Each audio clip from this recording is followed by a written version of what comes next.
পুরাতন খবর।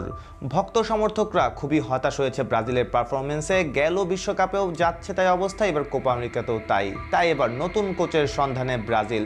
ফুটবল সংস্থা ডরিভাল জুনিয়রকে আর রাখা হবে না, এটা মোটামুটি নিশ্চিত। কেননা প্রচুর দর্শক থেকে শুরু করে অনেক খেলোয়াড়ও তাকে আর কোচ হিসেবে চায় না।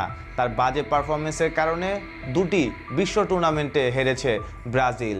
কাজেই নতুন পছন্দের কোচের তালিকায় দুজনের নাম উচ্চারিত হচ্ছে। একজন হচ্ছে গিয়ে রোনালদিনহো, যিনি সাবেক ব্রাজিলিয়ান তারকা প্লেয়ার রোনালদিনহো। এছাড়াও রয়েছেন তিতে তো সাবেক কোচ ব্রাজিলের। আর রোনালদিনহো যদি আসে তাহলে তো সেটা ভালোই হবে, কেননা রোনালদিনহো সাবেক লিজেন্ডারি প্লেয়ার, তার স্কিলের কথা জানে পুরো ফুটবল বিশ্ব। কাজেই নেইমার কিংবা ভিনিসিয়াস জুনিয়রদের দায়িত্ব যদি রোনালদিনহোকে দেয়া হয় তাহলে যে ব্রাজিল ফুটবল টিম অনেক উপরে উঠে যাবে সেটা বলাই যায়। তিতেও ভালো একজন কোচ ছিলেন ব্রাজিলের, কিন্তু তার থেকেও কিন্তু পছন্দের তালিকার শীর্ষে রয়েছে রোনালদিনহো।